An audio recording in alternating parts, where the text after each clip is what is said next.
Ele é sexólogo.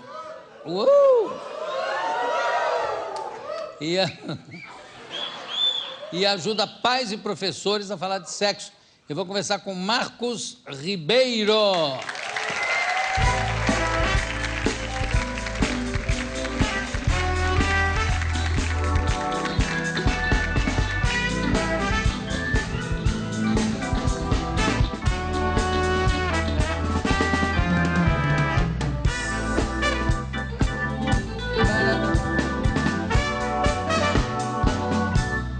Está aqui conversando com seu filho sobre sexo, editora Academia. Que é um selo da editora Planeta. Ah, é um selo da Planeta. É. Você, aqui na capa já tem umas perguntas assim, como o bebê entra na barriga da mamãe? Pior do que perguntar como o bebê entra, é os pais falarem que o papai colocou uma sementinha na barriga da mamãe. Aí você imagina, esta criança vai para... Imaginam vocês, essa criança vai para a escola, a professora de ciências, de forma muito inocente, vamos, dia da ecologia, vamos lá para fora, para o pátio, para a gente colocar a sementinha lá no quintal, lá no pátio do colégio. Então, por isso que é ruim a gente começar a mentir para a criança, Jô. Essa professora, qual é? Da sementinha, professora de quê? Professora de biologia. Quando ela fala que vai colocar a sementinha, o que a criança faz? Ela já está associando a sementinha que o pai e mãe falam. Que o pai já botou na mãe. Pois é. A sementinha que o pai botou na mãe. Erroneamente, sementinha. É. Por que menino usa cueca e menina usa calcinha? São os rapazes que usam calcinha, que também tem.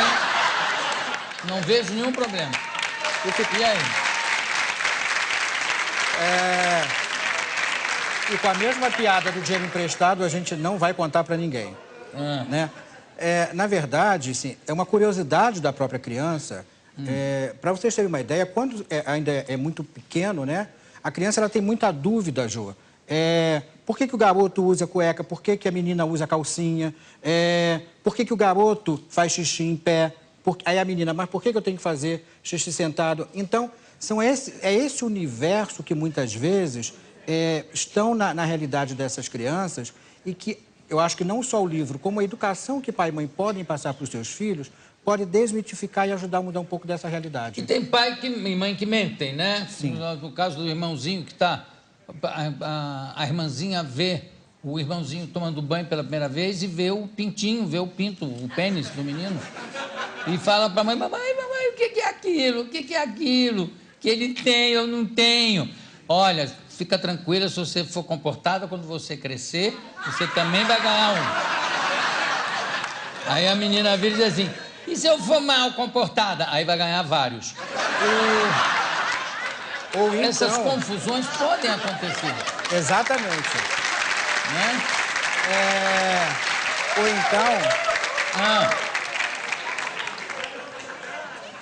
Ou então a própria menina, os próprios pais que falam pro garoto, tira a mão desse peru porque ele vai cair. Quem nunca ouviu isso? Fala. Olha só, alguém aqui da plateia já ouviu, por exemplo, Jô, mostra que você é homem. Aí o que o homem faz? Segura no pênis e fala assim, aqui, ó. O que significa... Mas quem é que pergunta, mostra que você é homem? O pai e a mãe. O pai e a mãe? É? Sim. Pai e mãe não fazem isso muitas vezes? Já fizeram com você? Fizeram com você? Mostra o pai ou a mãe? O pai. O pai. O que acontece? Tem uma moça ali que fez, é isso mesmo. Por outro lado, para as meninas dizem o quê? Fecha as pernas porque você tá ficando uma mocinha. Então, na verdade... falam isso, fecha as pernas. Na verdade, esses ensinamentos traduz o quê?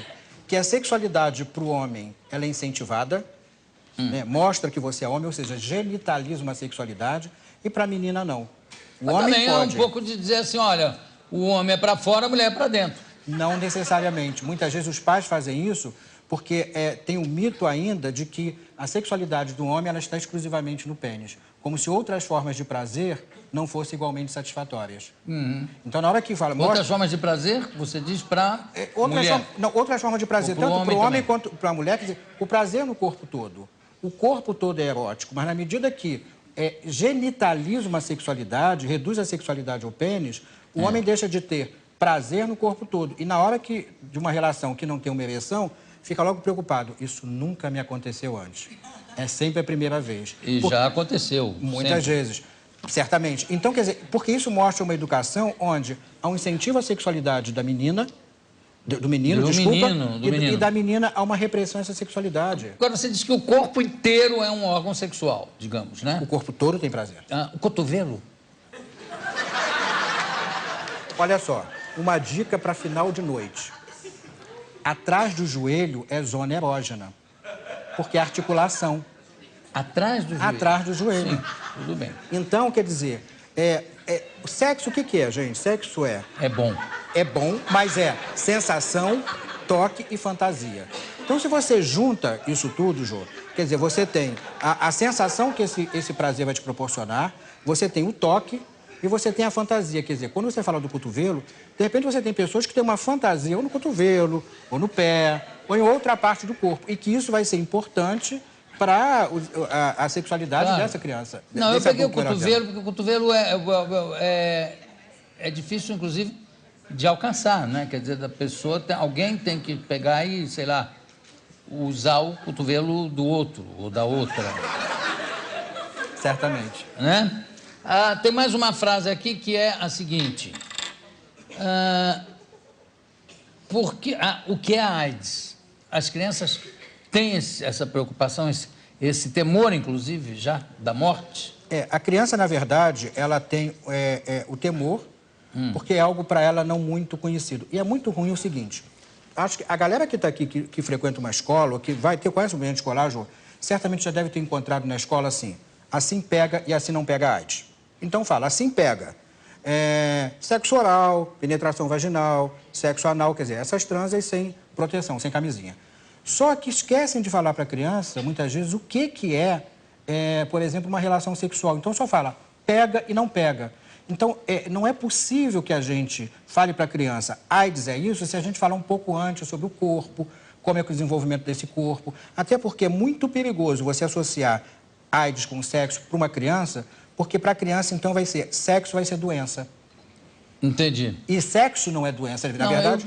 Até a AIDS, quer dizer, a pessoa que é soro positivo, hoje em dia, com o coquetel e com os remédios, pode levar uma vida absolutamente tranquilamente normal. Bem. Agora, desculpa, então a questão da AIDS, eu acho que ela é fundamental, porque mesmo hoje ainda tem, muitos ainda não têm, não sabem como usar a camisinha. Você tem uma ideia, eu sou do Rio de Janeiro, então com alguns bairros do Rio de Janeiro, na Zona Oeste, por exemplo, tem garotos que usam, não sei como fala em São Paulo, outras regiões do Brasil, mas tem garotos que usam saquinho de sacolé no pênis. É verdade, é verdade. O que é saquinho de sacolé? Não tem aquele saquinho que bota um refresco dentro, o geladinho? O geladinho, no Rio de Janeiro, como é que chama?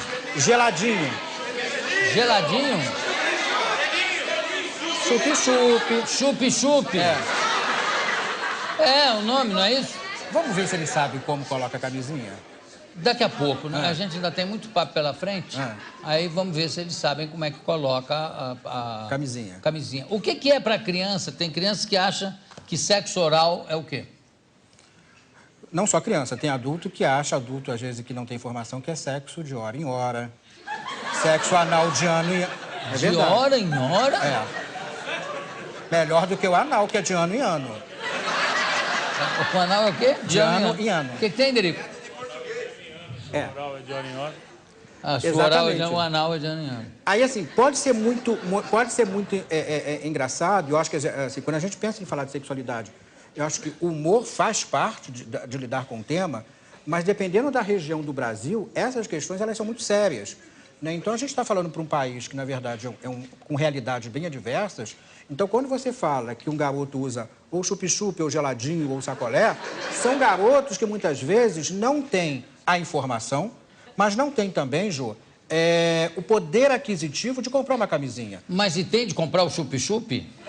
O chup-chup ele tem, mas só que muitas vezes... E ele coloca aquilo no pinto pensando que vai transar com aquilo ou não? Pensando que vai transar, não. Ele acaba com aquele refresco que tem dentro do saquinho e ele vai e coloca depois no pênis para ter relação sexual. O que é verdade.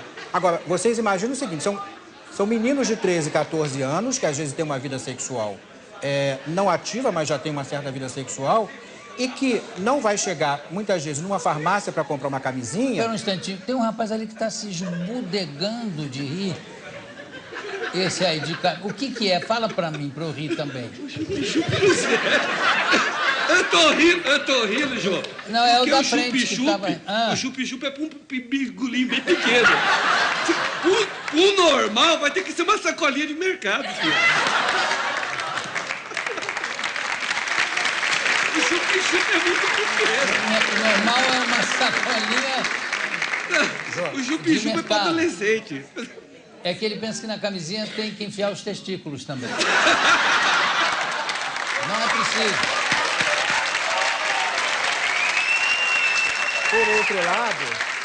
Mas, enfim... Por outro lado, temos que ficar atento que o PROCON está aí para propaganda enganosa, né? Não podemos... Tem gente que acha que sexo oral é só falar sobre o assunto. Meu amor, eu te amo. É você verdade. Porque não sei o quê. Eu tenho assistido, eu tenho ouvido você tanto e tal. É sexo oral. Não tenha dúvida. E aí, o que acontece? Dependendo do local que a pessoa esteja, ainda há muita desinformação sobre o assunto. Então, é fundamental, Jô, que a gente possa educar nossas crianças e os jovens, e os jovens porque muitas vezes já estão entrando numa vida sexual ativa. Nós temos hoje no Brasil casos de meninas com 12 anos que já está na sua primeira gestação. Então, isso é incrível, né? Então, assim, só a política pública de um trabalho de educação sexual pode fazer, ou principalmente o trabalho de educação sexual pode mudar essa realidade. E essa realidade a gente não muda quando se está na adolescência, mas a gente muda quando é pequeno. E eu acho que tem uma coisa importante, assim, você começa a falar para o seu filho, de forma simbólica, que sexo não é um assunto tratado como qualquer outro, que aquele assunto é pecaminoso. Isso é muito ruim. Hoje em dia, nós estamos num mundo que muito de nós aqui, né, temos um mundo dentro da nossa casa sem ter saído de casa, por causa da internet. Então, quando você educa o seu filho, você está, na verdade, fazendo até uma prevenção a um possível abuso sexual. Quando o pai está tomando banho com seu filho, e aí, ou com a menina, e a menina chega e fala... o que é isso? Que o pai fala, aqui é o pênis do papai, que o papai faz xixi, que o papai quando vai ter relação com a mamãe, enfim, que os dois estão juntos. E aí começa a falar sobre o órgão sexual. E aí, Jô, fala assim, não é para você mexer e você também não deve deixar que mexam no seu, nem arriar a sua calcinha. Pode parecer uma coisa muito simples... E não é para você mexer? Fala isso? Não é para mexer. Deixar que outras pessoas estranhas para a menininha, não. Não, digo, a própria pessoa não mexer... Não, a própria pessoa, sim. Não cria um tabu também? Não. Não é a própria... Não é para você mexer. Não. No pai. Não é para mexer no pai. A menina... Ah, sim. A menina que quer puxar o pinto do pai para ver o que é. Na verdade... Curiosidade infantil O fato de mexer e puxar o pênis do pai, assim, não tem problema, assim, mas é legal que o pai depois fale, olha, da hora que a criança tá brincando e tá puxando, né? O pai, neste momento, ele está educando a sua filha. Então, assim, o fato de mexer não tem problema. Mas, assim, essa continuidade que o pai pode aproveitar a situação para educar.